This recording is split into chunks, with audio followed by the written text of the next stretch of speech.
Good afternoon, everybody, and thank you so much for joining us this afternoon. My name is Michelle Query, and I'm the Southeast Regional Director for Chambers for Innovation and Clean Energy, which you will hear us refer to sometimes as CICE for short.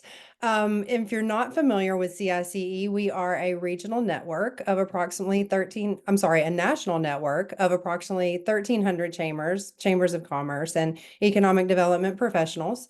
We are founded and we are organized and run by chambers and economic development professionals. You will find that our work is to advance the clean energy economy and to advocate for good clean energy policy and good clean energy projects. And with that, highlight the capital investment and the economic opportunity that comes along with those things. We are not anything. We are pro economic opportunity. And so that's one of the things we want to do today is highlight the growing and actually very active utility scale solar market in Virginia. And we are very excited that we have this panel of Virginia leaders here with us today to discuss the economic and community opportunities that are associated with utility scale solar. With that, I'm going to ask our panelists to join us. And Beverly, if you would like to introduce yourself, this is Beverly Ames with the Brunswick Chamber of Commerce.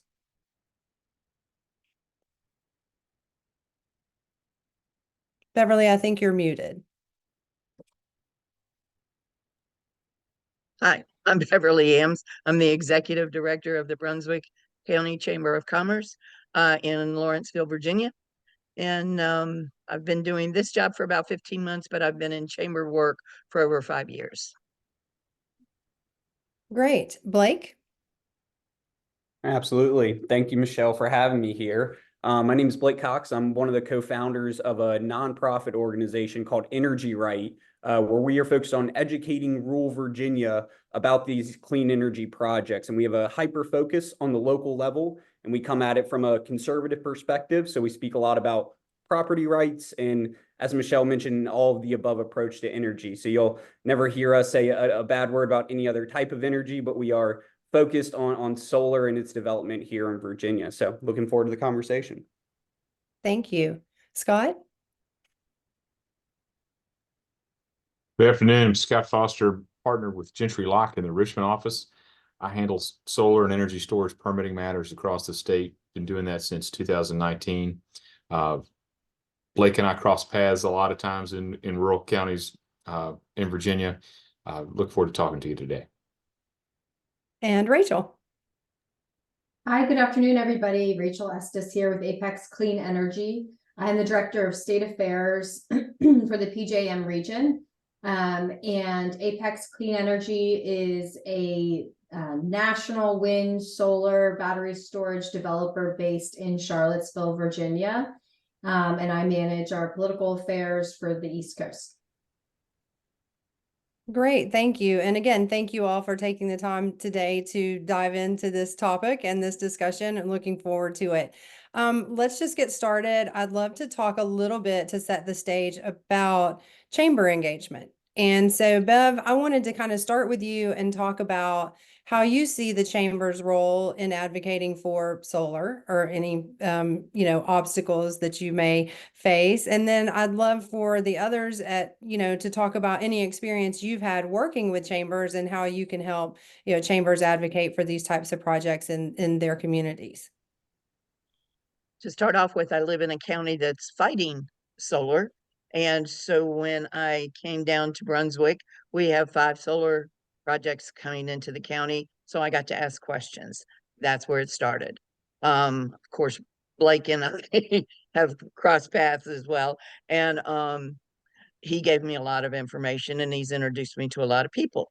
So what I do is do my due diligence.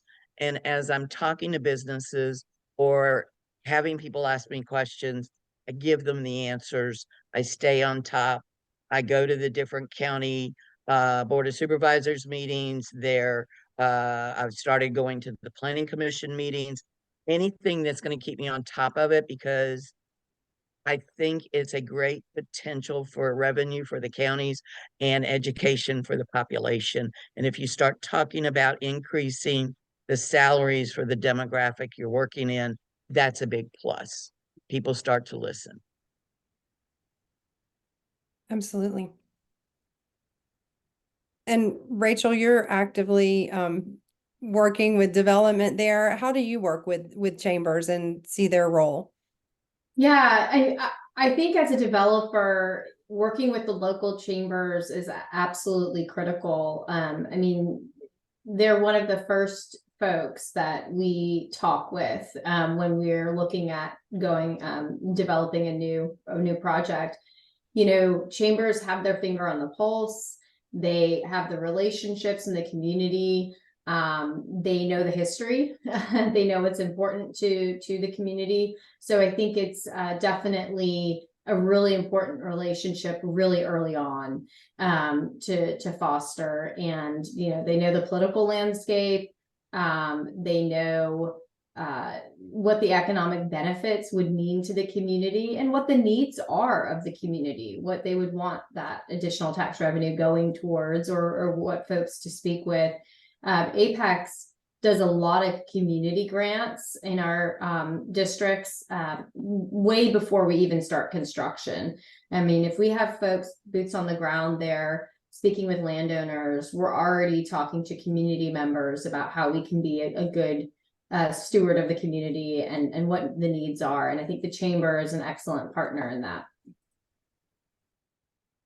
I would agree. When you talk about history, I think these chambers know the history of these counties, and I'm sure sometimes history, you know, is good to know that what landscape you're dealing with when you go into these communities. Blake and Scott, a little bit about, you know, solar as an economic development tool. Can we talk about that a little bit? Because, you know, these communities are gaining some economic opportunity from these investments. Blake, Yeah. yeah, go ahead. Yeah, happy to kick us off here. Yeah, I mean, very, very interesting topic. I mean, solar has presented a unique opportunity that counties just have really not experienced in many ways in the past. I mean, solar is offering millions of dollars in tax revenue that can be life-changing for many of these communities, and not traditionally in the past were multi-million-dollar investments being put in front of Board of Supervisors on a regular basis, like we've seen now. And I mean, and this is tax revenue that, you know, doesn't strain public services like we see other types of development, like a housing development where you have to worry about, you know, kids going into schools and traffic and all that good stuff being added to it. Solar doesn't bring any of that alongside of it. I mean, we can do really important things. You know, me and Bev talk about this all the time, but you know, like investing in our schools, in our infrastructure, our roadways, even just giving the money back to the citizens and straight tax cuts.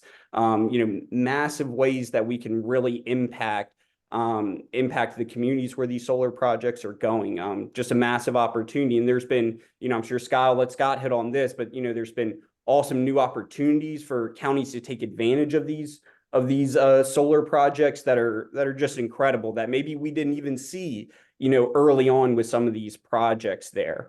You know, and another thing I'll add quickly is, you know, a lot of this is personalizing, you know, some of your economic development engagement with folks. So one thing I always love to say is go look. Every single county has some version of a CIP or a capital improvement plan. And so that should be your guidebook to how to approach the county, finding out what's important to them. What are the big investments and money spenders, you know, that these counties are going to have to incur or update, you know, over the next 5 to 10 years. Yeah, and to echo Blake, I think we're going to look back on solar development in Virginia and see it as a historic investment in Virginia's rural communities. That it's a once in a generation investment.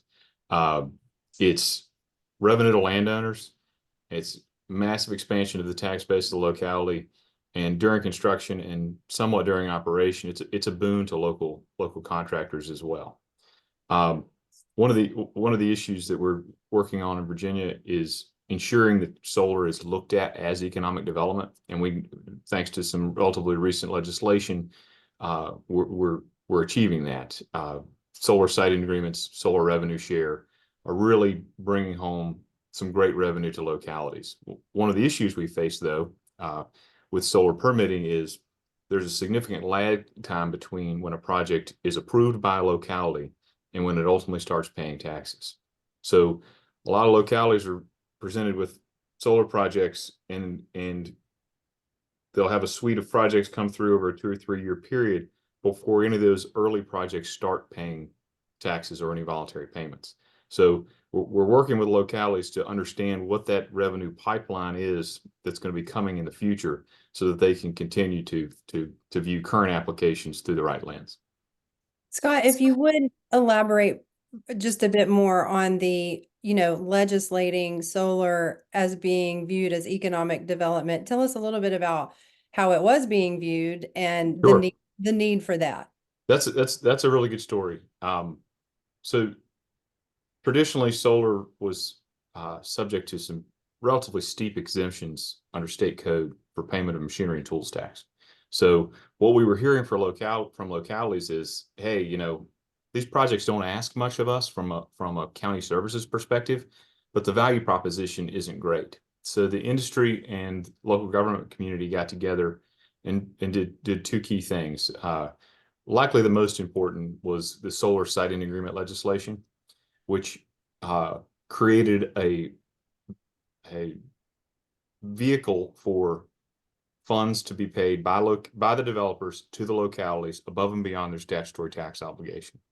And through the solar siting agreement, those funds have additional flexibility that was not previously available in the traditional zoning process. The county can apply it to a whole host of different needs versus the traditional proffer outside the traditional proffer context.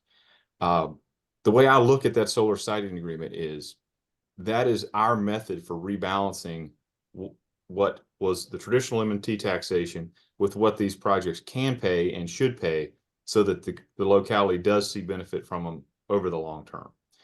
The second is what we call solar revenue share, where a locality can adopt a capacity tax at $1,400 per megawatt, indexed to increase 10% every 5 years starting in 2026. That guarantees a nice stable curve of revenue that does go up over time, that'll be generated by these projects. And then on top of that, every project is a little bit different, but the main method for permitting these projects today is the applicant will volunteer some funds on top of that. And for large projects, it can be earth shattering for a locality, the money those projects are going to bring to a locality over a 40-year time period. Great, thank you. And I have a lot of questions, but if any of our participants have questions for our panelists, please feel free to drop them in the chat and we'll try to address those as we can. Rachel, tell us what you look for when you're citing a project. Talk to us about that process, please. Sure, absolutely. It's interesting because folks are like, well, why don't you just build here? As though, we can just develop anywhere, but there are very specific things as a developer that need to be right and need to be in place for us to select that site. So the most obvious, first and foremost, is you have to have the resource, right? So if you want to develop solar, you got to go somewhere where the sun is really strong and shining. Luckily for the United States, that's most of the country, but obviously the Southeast is especially good in that arena. Wind, typically better in the Midwest corridors, Texas area, but again, able to also develop on the East Coast as well. So you need to have the strong resource. You have to have access to transmission. And this is a huge one for Virginia because Virginia's transmission capacity is really constrained. And that's an issue that, quite honestly, we should have been addressing a long time ago. And now it's really preventing development from occurring. So you could have the best resource, but if you can't interconnect and you can't get access to transmission, you don't have a project. So you have to have the transmission. You have to have willing landowners. I think one of the things some folks who aren't in this every day don't realize, but we don't have eminent domain. We don't get to just say, hey, we like your backyard. It's a voluntary contract between us and a private citizen. And they have to agree to the terms, and we have to agree to the terms. And it usually takes several landowners to agree for you to be able to lease their land to build the project. You need a buyer. So we need somebody who wants the clean energy. So that's a whole nother contract conversation to try to get a buyer. Luckily, this day and age, there are many off-takers who want to procure clean energy because it's cheaper and because it's cleaner. But still have to have the right buyer. And then finally, the public policy, right? So you could have all of those, but if you have a legislature who wants to place a moratorium on your technology, or you have a county that wants to put an acreage cap that is prohibitive, or they want to ban your technology, then obviously we can't develop there. So just to recap, transmission, resource, offtake or buyer, landowners, and the public policy all need to be in the right spot for us to develop. It's a lot of things that have to align. Bev, what can the chambers do? What is the educational role of a chamber in this process? I mean, you live in a county where it's not so favorable. You work in a county where it's definitely favorable. So you've seen both sides of this. How can chambers engage? One of the things is listen to what the arguments are. You find out a lot of it is antiquated thinking. They're not keeping up with the newest trends. They're concerned about, I went to one meeting where they were concerned about building a solar farm on top of a Civil War battlefield and damaging the graves underneath. If it was if it was a field burial, there's nothing underneath there anymore. The other thing is to let them know about the educational opportunities that are available to the general population, that the programs that are being developed in Brunswick County is a training on how to build and maintain solar farms. And at the conclusion of that, and I assume it's a couple of years of work, so they can get their either journeyman or apprenticeship in either HVAC, plumbing, or electrical, which means that student of that program comes out into a $60,000 to $80,000 a year job instead of a $15 an hour. And that's something that I push because I live in a county and I work in a county that are totally underserved. We just don't have the economics that bring people up to a level of standard of living. And if you talk about bringing industry in, you talk about what you can offer other businesses to come into the area, you have to build an infrastructure. You can't build an infrastructure if you don't have people who are educated and making the money to be able to survive. And to add on to Beverly a little bit there, we focus a lot on the jobs associated with solar during construction. And that's what the training program Beverly's talking about is primarily focused on. But the way I look at this over the long term, as solar develops in Virginia, there's going to be a lot of these facilities that need operation and maintenance work. So there is going to be demand for technicians, maintenance folks over the long term to maintain these facilities across the state. So from a workforce perspective, it is going to have a long-term impact. Blake, your thoughts on the workforce development piece? I know you have an organization you might want to speak to us about and how that workforce development piece engages there. Yeah, absolutely. The group that Michelle's referring to, it's called the South Central Virginia Business Alliance, where the whole goal of the SCVBA is to help connect local businesses with the solar industry. And, as people have hit on already in this call, that oftentimes, wasn't the reality. We weren't always seeing local jobs or local people actually getting the jobs on these projects. They were promised by developers, But to be fair to the development community, in some ways, there weren't great avenues to get to the local businesses and vice versa for local businesses to get to the solar industry. And so we are trying to be that avenue between the two with the South Central Virginia Business Alliance to help connect the two. It's been really cool to see the organization grow, to watch the local businesses who have joined also grow. We have one gentleman who owns a local excavating business. Obviously, there's a need there for that on a solar project, and he's seen his company go from in a year and a half go from 18 employees to 42 employees. So it's very real, the impact that these solar projects can have on local businesses. We've just got to create avenues to help connect the two folks there. Rachel, I just let you round that out with the developer perspective on the workforce front. Yeah, I think that, as a developer, obviously we employ a lot of people, especially during the construction period. And that's something, again, we try to engage really early when we are looking at developing a new site. That workforce is something we think about.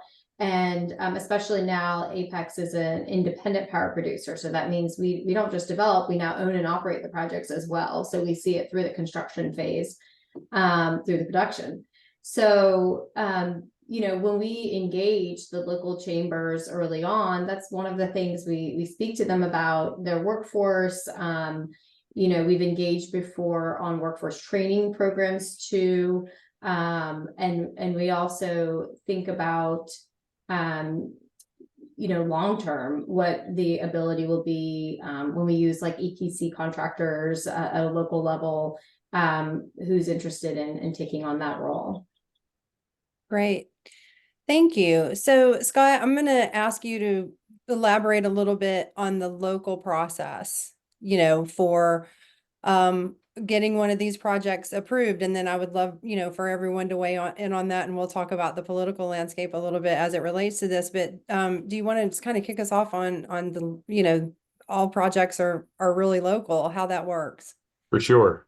So when I started doing this work, it was a minority of jurisdictions in Virginia that had a solar specific zoning ordinance, meaning, they provided specifically provided for the use in their applicable zoning districts, and they had regulations on the books guiding the, development, construction, and operation of the projects. Now, pretty much every jurisdiction has something on the books. Every locality is a bit different. Some people are relatively permissive in where they let projects go. Some are very restrictive. For example, only permitting it on industrial zone land. Some localities in Virginia still don't have zoning, which is an entirely other discussion, entirely different discussion, and a different permitting process altogether. The commonalities, though, are, you've got elected boards and councils who will ultimately vote on these projects, and making sure that the council or board generally understands solar energy and its relation to the grid, its commercial viability is key.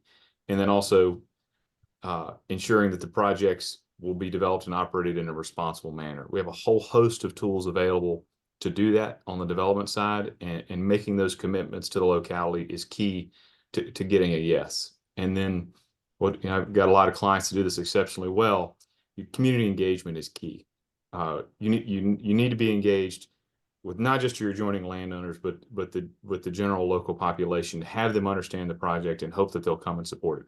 There's a lot of misinformation out there about solar, and we battle that all the time. So making sure people have access to the correct information about your project as early as possible, being first in information in the community is essential. And at the end of the day, thanks to the way solar revenue works in Virginia, we ultimately have to put together a great value proposition for the locality. They need to understand what these projects mean in the context of their tax base, what it means for cents on the dollar in their real estate tax rate, what the project's going to provide over the long term. You said community engagement, and I saw all of us start shaking our heads just like instinctively, right? Blake, elaborate on that political landscape piece for us. I know you work a lot in that area. Yeah, happy to. Well, kind of the reality of this political landscape, surrounding solar here in Virginia, it's kind of just look where the projects are being permitted. So, projects are being permitted in rural Virginia, right? That's where there's large swaths of land, the land is flat, and the land is cheap. And so that's typically where developers are going after first. To target these projects in that area of Virginia. Rural Virginia is typically quite red, quite conservative for the most part.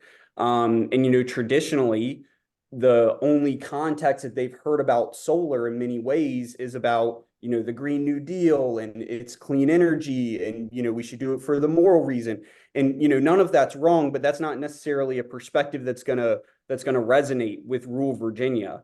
And so, offering that, different perspective to folks, like we do at Energy Right, we talk a lot about property rights and we talk about, main topic here, the economic development opportunity it is for communities, the market viability of solar here in Virginia, are all very important things, that you need to highlight and just offer a different perspective to folks, in rural Virginia about solar. So, two quick things or stats, I guess I wanted to highlight to folks. So we actually, Energy Right, we ran a poll a few weeks ago, kind of message testing how folks felt about solar, and just overall opinions on having solar next to them and various other things.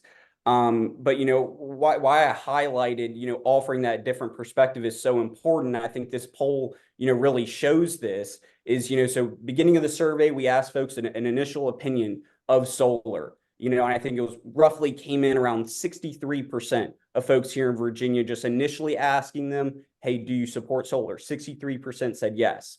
And then we offered them some different messages, maybe this different perspective that folks haven't heard before. Hey, solar supports farmers. This can be supplemental income. This can be, to keep a family farm in the family.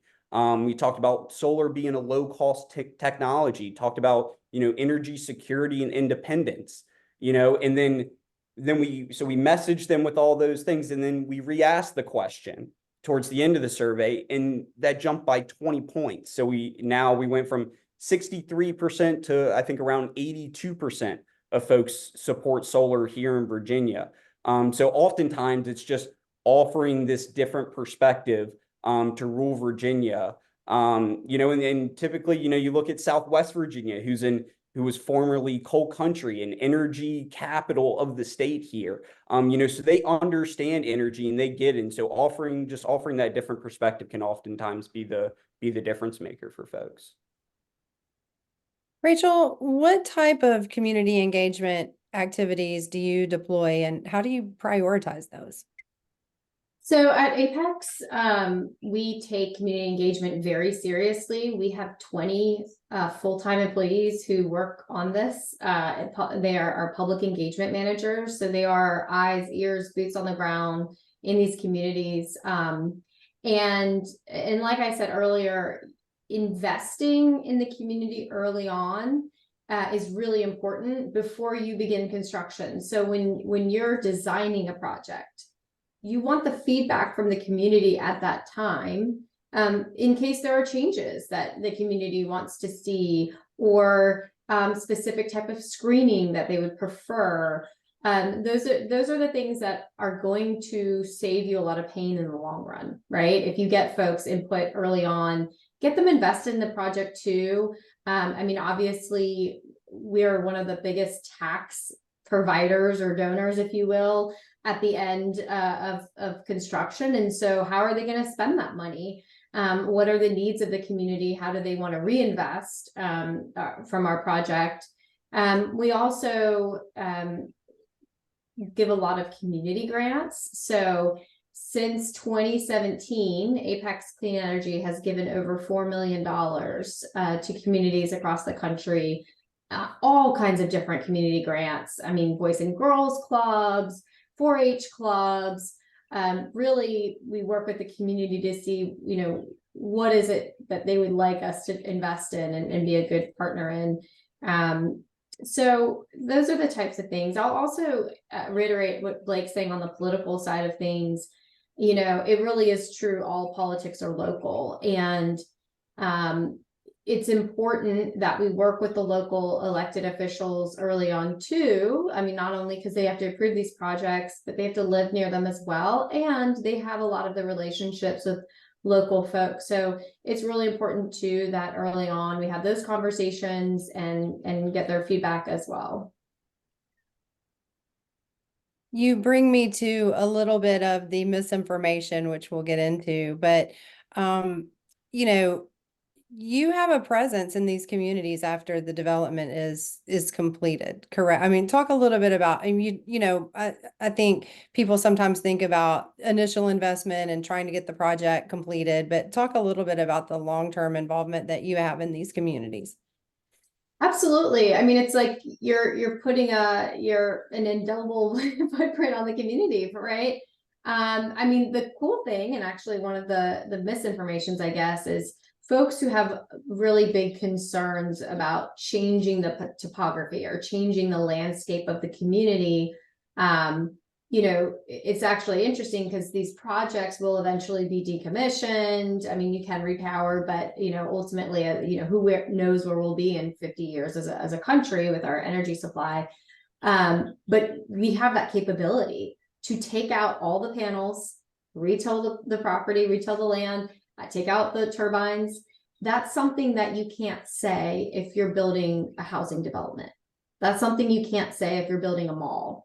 And so one of the really cool things about developing solar and wind is that we can bring the property back to its original state. We also are, with new technology, finding ways to continue to allow landowners to continue to farm. I mean, with wind turbines, I believe the turbines only take 25% of an acre, and you can till the rest of that property and farm under it.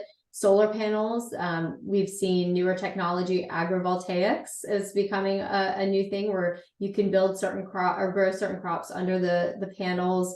There's new technology looking at if you get the panels a little bit higher, can you grow even more different crops? So, you know, it's interesting. We hear this narrative, this misinformation from groups in Virginia, but really all over, that solar development is a threat to farmers.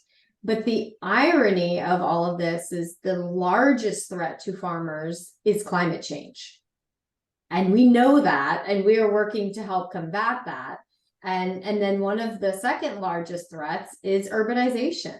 It's the population growth. It's cities growing and suburbs growing into the rural parts of our state. And like I said, developing properties that will never go back to farmland ever again. And one interesting stat on this point is the EIA actually predicted that solar farms in the United States of America in totality will only take up 3 million of the available 900 million acres of farmland in the United States by 2030.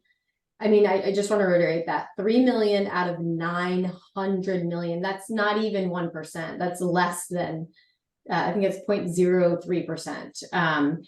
So it's one of these misinformations that's particularly irking because it's actually a good talking point for us that somehow is being used against us. But you know, I think the misinformation is really hard to combat because you know, there's a lot more folks on the ground who are sharing the misinformation than there are folks who can be on the ground dispelling it.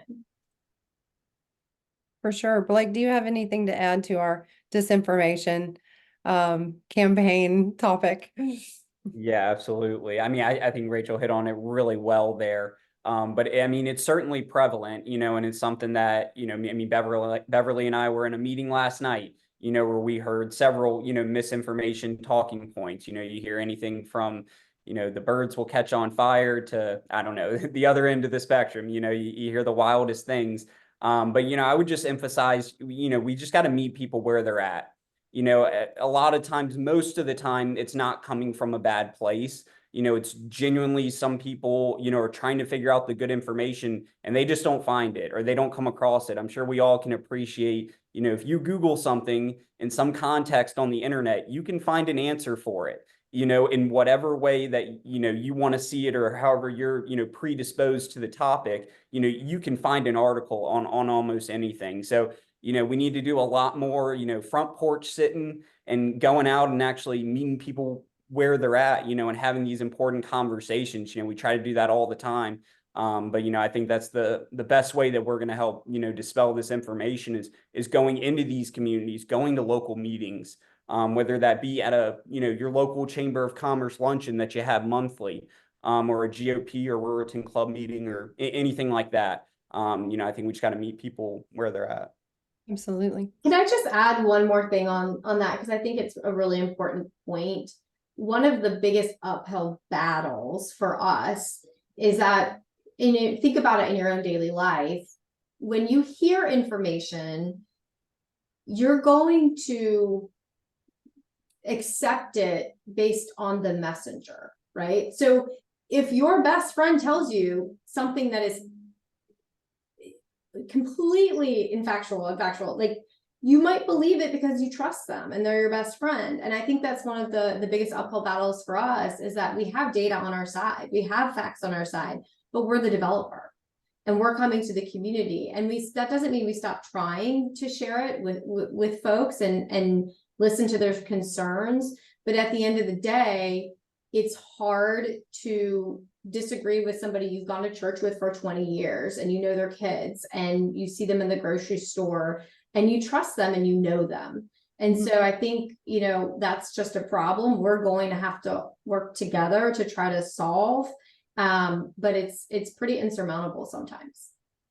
That's a great point. And Bev, at Chambers, as a leader of a chamber, your chamber is a trusted resource in your community. How do you handle requests for information, or how do you kind of dispel this disinformation? Well, to follow along with what Blake and Rachel said, one of the things that I've brought forth, people forget farms are businesses. And if you go and you recognize these farms, especially the long existing family farms that are losing because of economics in this day and time, that the cost of running a farm has gotten so expensive that solar can come in and help them. It makes them say, wait a minute, somebody's listening. So you've got to make sure you're listening to the people you talk to.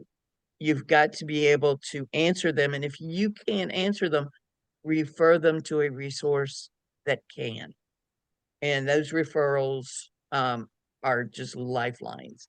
I don't know everything about solar. I've only been learning about it for 15 months. And I will continue to learn. Before Blake and I went to that meeting last night, I was reading up on the new solar panels that are out there now and on the new recycling for solar panels. It's a lifelong commitment to all of us to stay on top of what's pertinent and what's the new and upcoming things. This is going to be around for a long, long time. And a lot of people are looking for the instant. Okay, this is happening today, but they forget that 40 years down the road is when you're going to be decommissioning. Mm-hmm. What's going to happen in that 40 years? A lot of changes, a lot of benefits. And this is what we have to start be the proponents of. Let's not look at today and tomorrow. Let's look at 20 years down the road. Mm-hmm. Are we bettering the population? Are we bettering education? Are we giving people better economic growth and development? And are we building the infrastructure in our communities?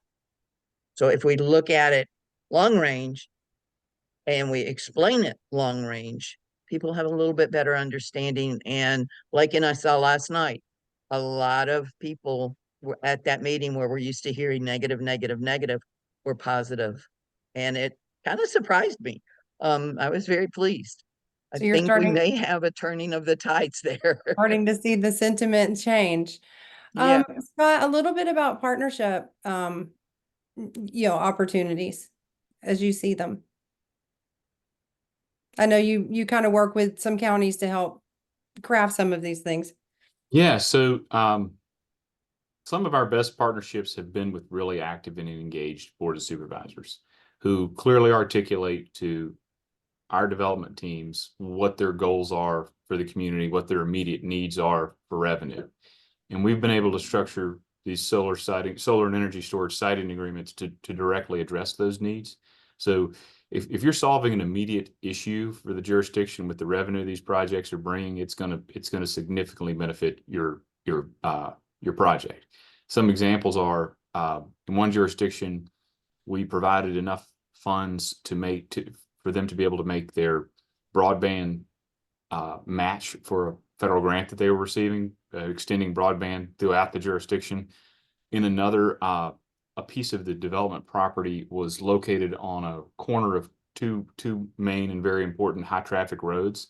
The developer was able to move their project off that corner into an adjacent parcel, and instead of developing on that parcel, dedicated it to the county for them to put in their economic development portfolio to market for other types of rural economic development at that key intersection. Those are just a few examples of when the conversation really starts to flow, we can help localities address immediate needs. Mm-hmm. So how have things changed in the last 5 years? I'm going to ask each of you that, and then I'm going to ask you one final question. Blake? Yeah, happy to. I mean, I think a lot of things have changed, and now I probably can't go back quite a full 5 years here. I'm coming up on 5 years, but getting close to it. But just from a high level, one thing that Scott's already hit on, I think the siting agreement is a massive change and game changer for these projects. It's undeniable. It has completely changed the economics of these projects. Another big one is DEQ requirements. There has been remarkable changes by DEQ, to frankly make projects, or mitigate projects in different ways that are beneficial to communities. So there's been many changes. We've seen, difficulty in permitting with some, tough ordinance language and comprehensive plan language, come up over the last several years. So those have been some of the really big changes that I've kind of observed recently. Rachel? So I've worked at Apex about 5.5 years now.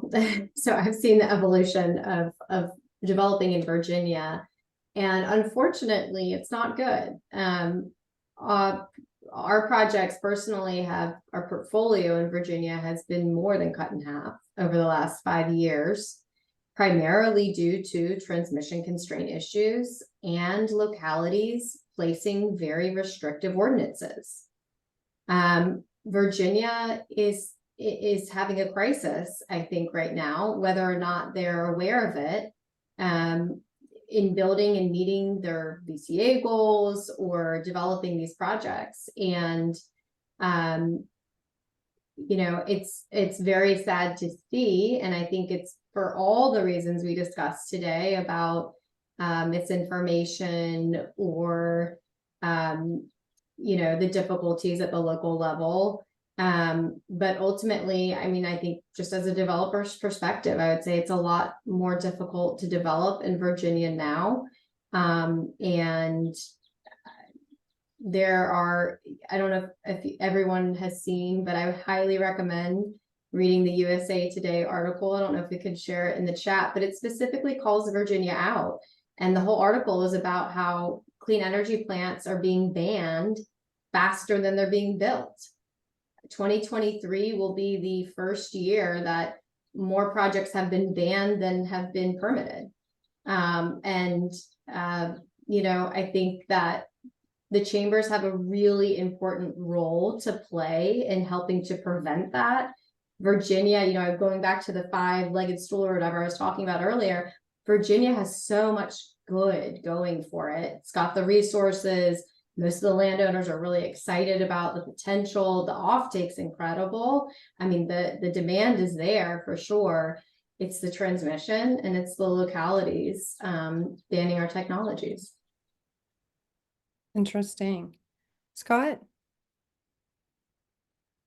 I'm going to second Rachel on the local dynamics. When I first started doing this, most folks, most jurisdictions were willing to talk to us. We've got some that we can't even get in the door, either politically or via their ordinance. As I mentioned earlier, when we first started, really nobody had a solar ordinance. Now everybody has one for the most part, and it's been amended a time or two. And localities have become pretty creative in putting provisions in their ordinances that make it very hard to develop projects, whether it's proximity restrictions, egregious setbacks that really don't provide any public benefit. They're just a penalty to the industry. There's a whole host of tools that localities are employing to slow us down. The other dynamic is, I think folks are kind of in their respective camps at this point. And you've got people that are willing to entertain solar, people who are solar supporters, and people are just absolutely opposed to it. And there's really no amount of good information that's going to change their mind.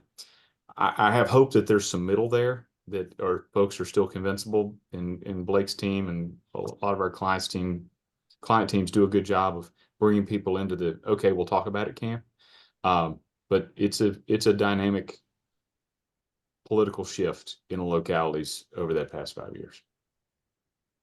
And I know, Bev, you said you've been learning about this for 15 months, and you mentioned you were starting to see some more positive attitudes. I think one of the things chambers need to do is people have to trust in their chamber leadership. And having the solar developers being present with a trusting chamber leadership out in the public is one way to start turning some of those visions around. I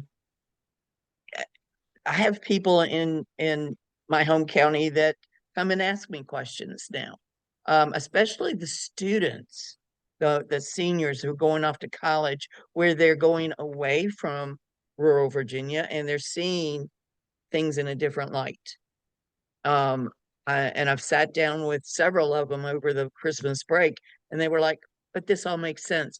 Why can't our parents see it? So it's that next generation coming along that we need to start focusing on, feeding them that new positive information. But they need to hear it from people that they trust, and that's where the chamber leadership comes in.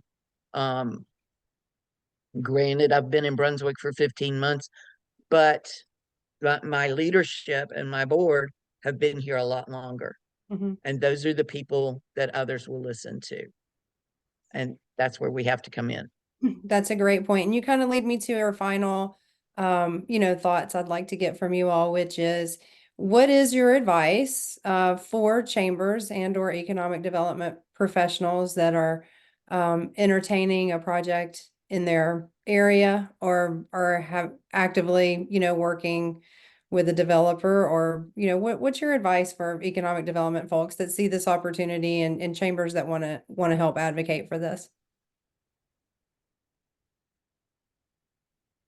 Scott? Sure. So I think this draws on the experience of the organization Blake was talking about, the Southside Business Council. Chambers need to understand the industry and understand the reach that this industry has into the local business community. That SCVBA group is exceptionally diverse. It's your land excavation, hauling, bulk fuels, all the way to an exterminator. I mean, it has deep ties in that Southside Virginia business community that reach a wide variety of industries. There are folks that show up there that own the local hotels and talk about how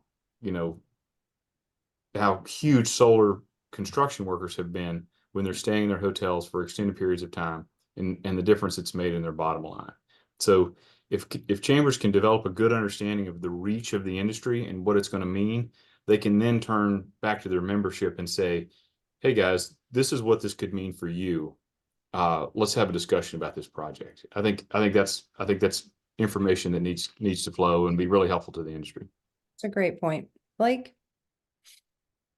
Yeah, absolutely. I mean, I think Scott hit on it really well there. Understanding that local business reach is everything because I mean, it really can be anybody. You'd be so surprised by the local businesses that can be touched by solar. We have, I mean, think about your local food truck even. There's a lay site, every time there's construction on these projects, and you can get the local food truck that comes in, provides food to the workers there. We have a gentleman who flies drones, and so you'll get different developers who reach out and want them to do a drone shot of, going over the land and whatnot prior to permitting. So there's so many ways or so many businesses that can get involved in this. But I think my main, takeaway would be is just don't shy away from the issue.